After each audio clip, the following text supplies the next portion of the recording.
안녕하십니까. 국회의원 최승재입니다.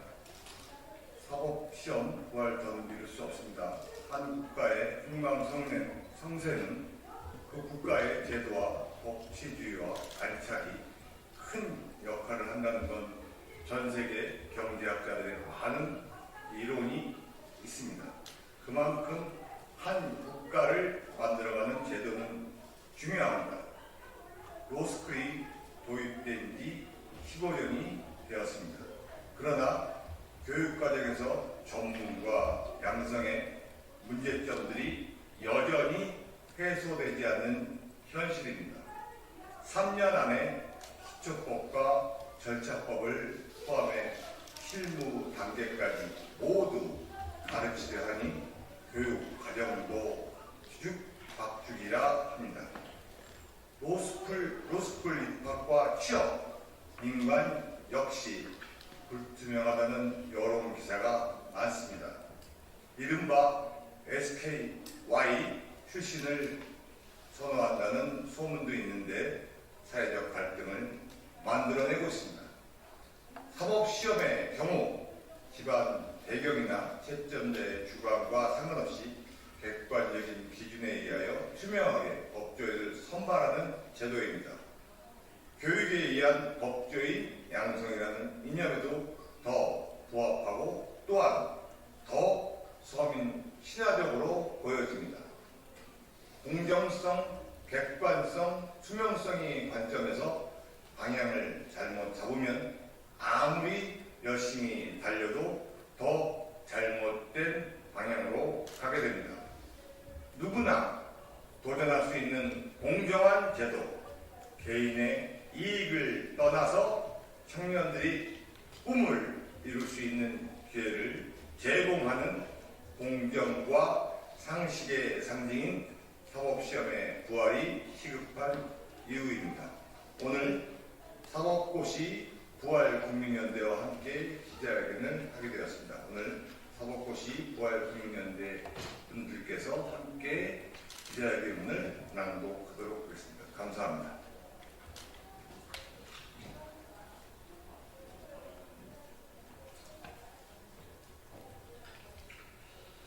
안녕하십니까. 사법시험 부활 국민연대 대표 정희일입니다.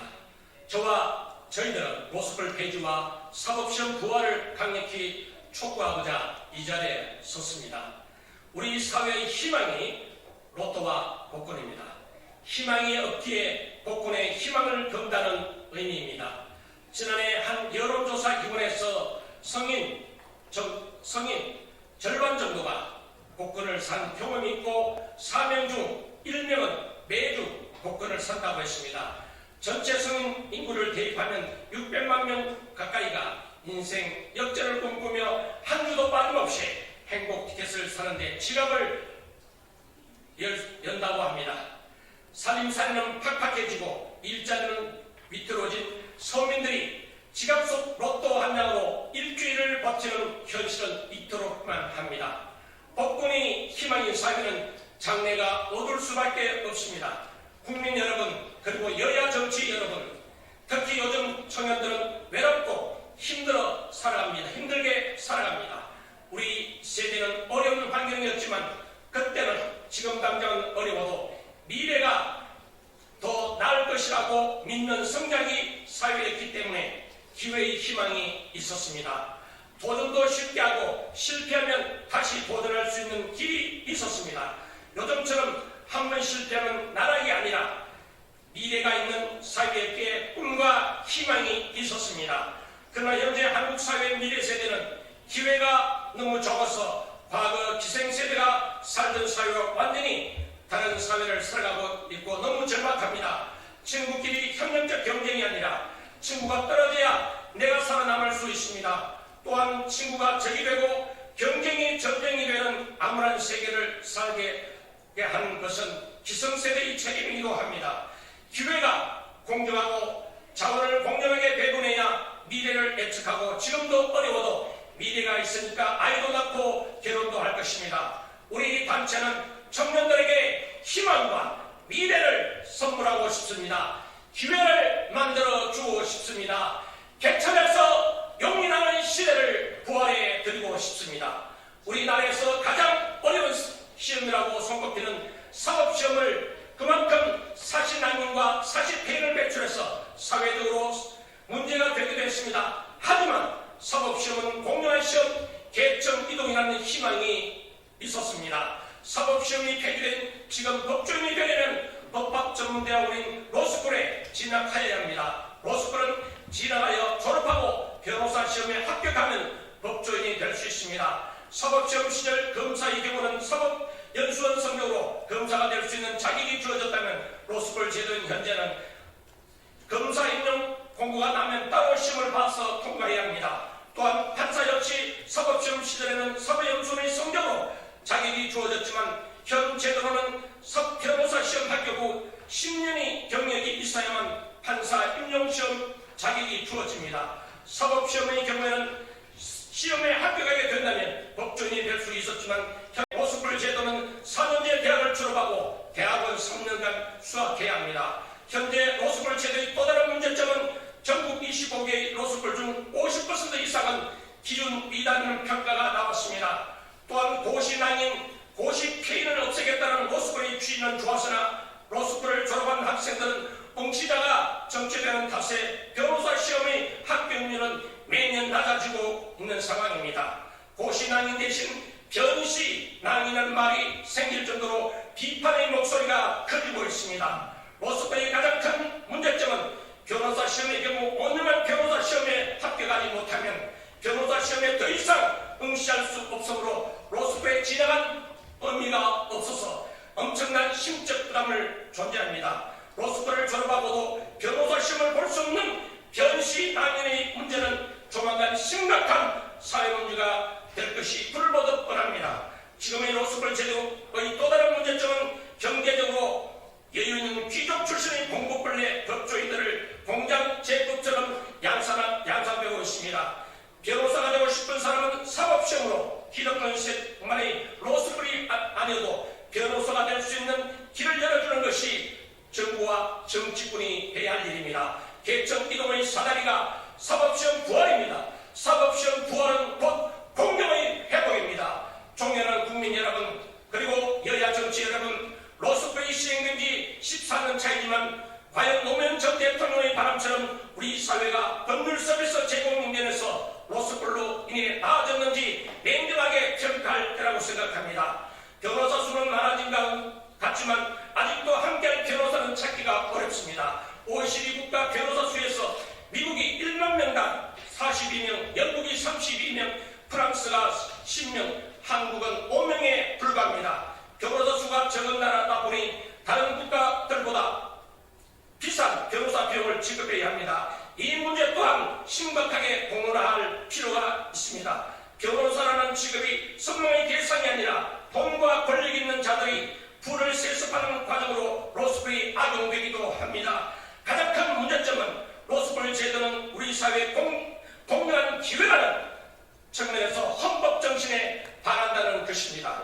과거엔 오랫동안 합격하지 못해 고시낭인이 된 자가 많았어도 그들은 사법시험 제도를 탓하는 것이 아니라 자신의 능력 또는 능력 부족을 탓했지만 지금의 우리 사회는 사법시험조차 인정하고 있지 않기 때문에 실력은 있어도 학기에 수천만 원이 든다고 알려진 로스쿨은 꿈조차 꿀 수 없기에 수많은 젊은이가 사회의 공정에 대해 의문을 제시하고 있다는 것입니다. 사법시험이 시험 점수로 인해 합격 불합격이 나뉘므로 투명하다고 할 수 있는데 로스쿨은 그 입학의 과정에서 비리가 끼어들 수 있다는 의심이 제기되고 있는 상황입니다. 소위 말하는 금수저의 특권을 강화하는 장치로 로스쿨이 기능하고 있다는 것입니다.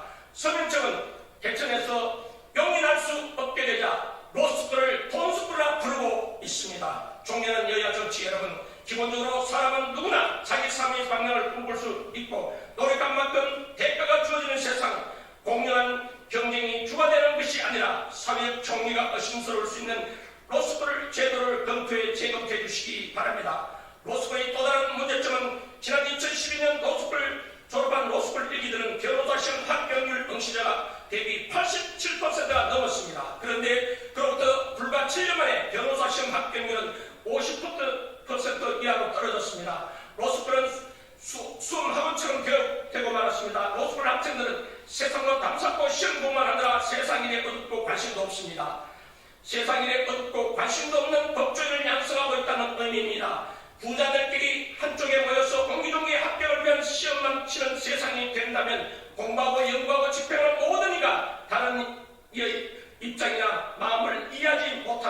그것은 당연합니다. 로스쿨 제도는 지난 2009년 3월 전국 25개 대학에서 법학전문대학원을 설치 운영한 지 15년을 맞이한 2018년 11월 현재 2024년도 신입생 선발 절차가 진행 중입니다. 로스쿨은 우수한 교수와 시설국에서 양질의 교육을 통해 사회적 적재 접수에 필요한 다양한 법조 인력을 양성한다는 취지로 출범했습니다.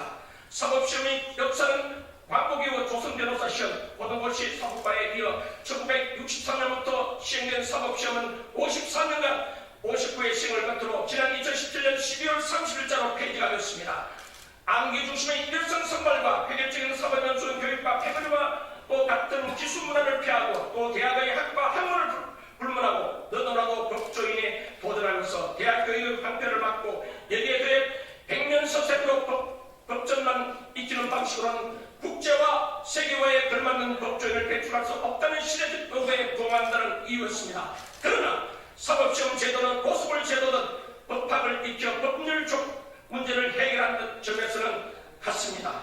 로스쿨은 오히려 고학력과 고병만 붙이게 뿐 사법시험과 다를 게 없습니다. 초중고대라는 통상 16년의 정규 교육 과정을 마치고 3년의 로스쿨을 나와야만 변호사 시험에 우수할 수 있는 로스쿨 제도는 일본처럼 AB시험도 없는 데다 자율성이 갖는 로스쿨 원조인 미국과 달리 한국 전국 25개 대학 총장은 2,000명에 묶어 그들만의 카르텔을 용인하는 한국적 로스쿨은 15도를 맞이한 지금이 로스쿨 제도의 문제점을 냉정하게 재평가하고 모든 국민에게 기회의 공정을 담보하는 사법시험 보완에 대한 공론장을 마련해야 할 적기입니다. 존경하는 국민 여러분 그리고 여야 정치 여러분, 올해 법학전문대학원에 입학하기 위한 법학전문 리트 시험 지원자가 17,360명으로 역대 최고치를 기록한 것으로 나타났습니다. 이는 지난해보다 18.7%, 10년 전에 비해서 2배 가까이 늘어난 수치입니다. 로스쿨이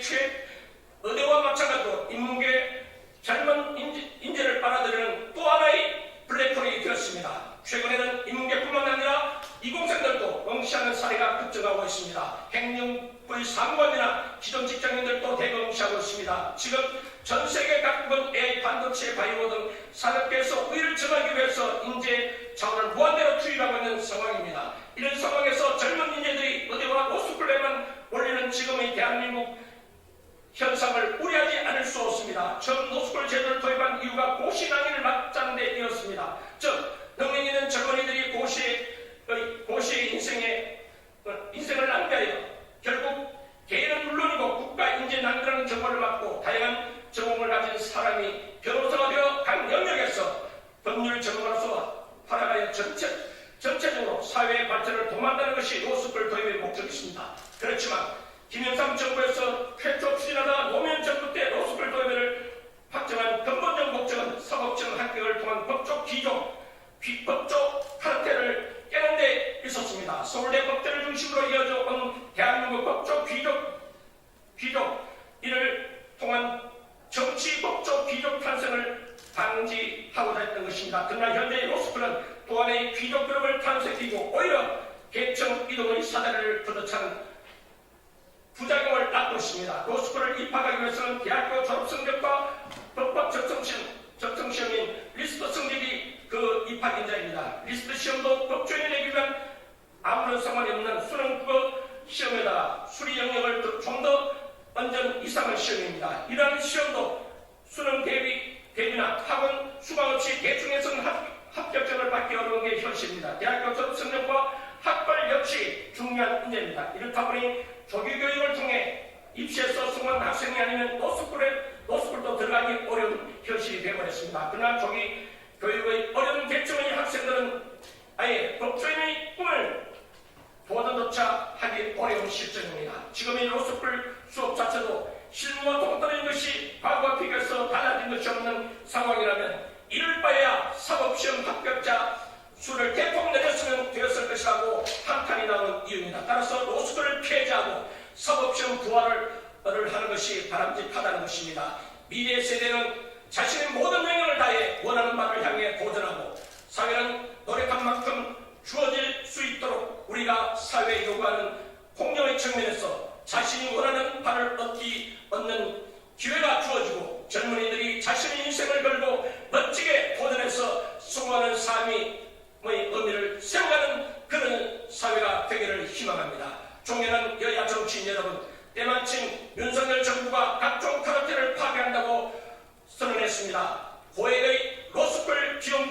많은 시간을 들여 더 얻는 사회적 이익이 전혀 없는 상황에서 법조 카르텔, 교육 카르텔의 일면인 로스쿨을 폐지하고 사법시험 부활을 강력히 촉구합니다.